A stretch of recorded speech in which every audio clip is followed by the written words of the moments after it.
I think it's very common to think of contemplation and contemplative practice as isolating. There was this thing, well, only monks can do this, that you have to be in a special community, dressed in a special way, take special vows and live, and only there and in that way can you have contemplative life. And that has led, I think, a number of people to say, well, it sounds like a good idea, but that's not, I'm not a monk, I can't do that. If people have the stereotype that they're sitting alone on a pillow somewhere meditating, they're pretty isolative. And that may not be true, but that's kind of a stereotype. We are deeply invested in our culture in radical individualism. And so everything very quickly becomes about ourselves. And much of the elements of practices can play to that, so that I am doing this for myself. In some ways, I think it's almost become a cliche that you see people in sort of contemplative circles at retreats or in contemplative groups say, well, I've walked away from the church, I can't really be part of that anymore, it doesn't fit who I am anymore.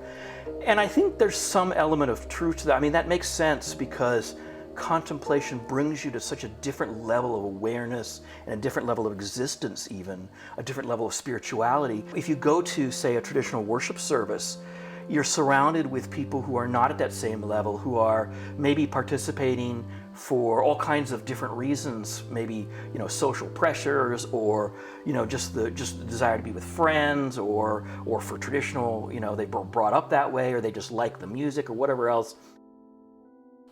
The reason that this is a cliche is because you find people who say this, that I can't participate in worship anymore, in contemplative practice groups, at contemplative retreats. So they're building a kind of community for themselves, even if it's not a traditional church worship service. There's still a longing. I think there's a human longing for community that we want to build, and we find it one way or the other. Certainly when you're with a group of people, like when I show up to noon Mass, there's 50 to 100 people who we're all there together. So it's hardly isolating. It's very social. And there's other contemplative practices too that are very non-isolating. Drumming, for example. People drum in a group, often a circle of maybe 8 or 10 people, 12 people, and you'll see people doing that together and enjoying one another. A yoga class, for example. People like yoga. Yoga is very, very popular, of course, nowadays. And people may engage in yoga and then chat with people before and after and get a sense of community there. So contemplative practices doesn't have to be isolating at all.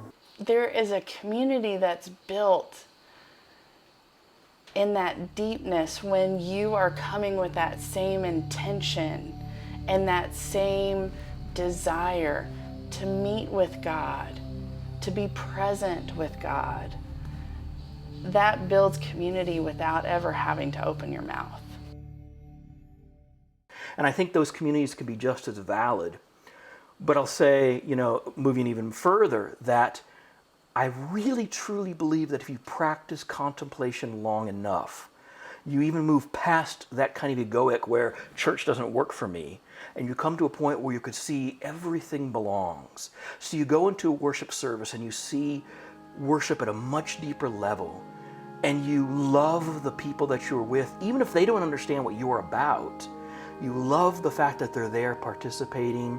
You see that they have a place in God's universe, and you have such an openness to where God is moving in the world that even for people who don't understand what contemplation is all about, or just participating in the ritual because that's what their parents told them to do, you could still see what God has for that person and feel a sense of divine movement there and participate in a way that makes it come into a deeper level for yourself, but maybe even for people around you. And this probably will lead to the question about this duality between action and contemplation, because it's a similar type question. And what I usually say to people about that is the duality is a really limited view of it, because I see each of us as these great soul transmitting stations and receiving stations. We're receiving from the divine and we're transmitting from the divine. And the more I'm in that alignment with the higher energies and with my own soul essence and the divine in me, that's emitting a frequency that affects everyone. So when I'm true to my path, everyone is affected. It's not just me. So it's almost like a tree. What is a tree doing? It's just being there, but it's giving oxygen. If we're true to where we are, some people will feel an inner pulling toward a particular cause or a way of serving. Contemplative practice never happens apart from loving service. Never happens apart. You can't go into a cave on a mountaintop for 20 years and then declare you love human beings if you haven't seen anybody for a couple of decades. There are multiple ways in which we can think about, say, the interior life or the spiritual life. And very often we think of the spiritual life as an ascent, an attempt to, for example, ascend to the divine heights, to heaven, to union with God. For the Christian contemplative, to ascend, we have to descend. And that means we have to enter into the world. The way we learn to love in a detached manner, in a complete and full manner, is precisely by engaging and loving and serving.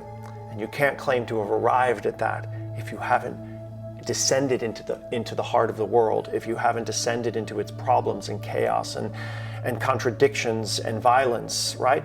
In darkness.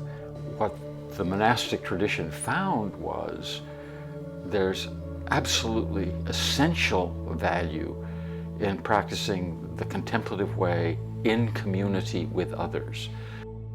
One is never outside a community of others. And one of the things that I've learned, for example, in the kind of teaching and work I do with deacons in the Episcopal Church is for people who are active and engaged out there, they also then need to step back to this contemplative place, not for just themselves, but because that becomes the taproot for engagement in a community when things are difficult.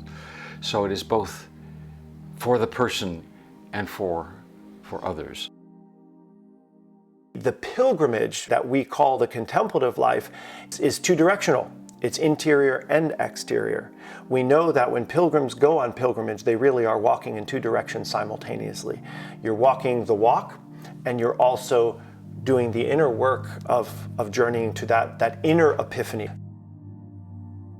So those two directions, the descent and ascent, are joined because, in fact, there has to be an element in which we allow ourselves to open to that aspect of the world and to become the light where there's darkness.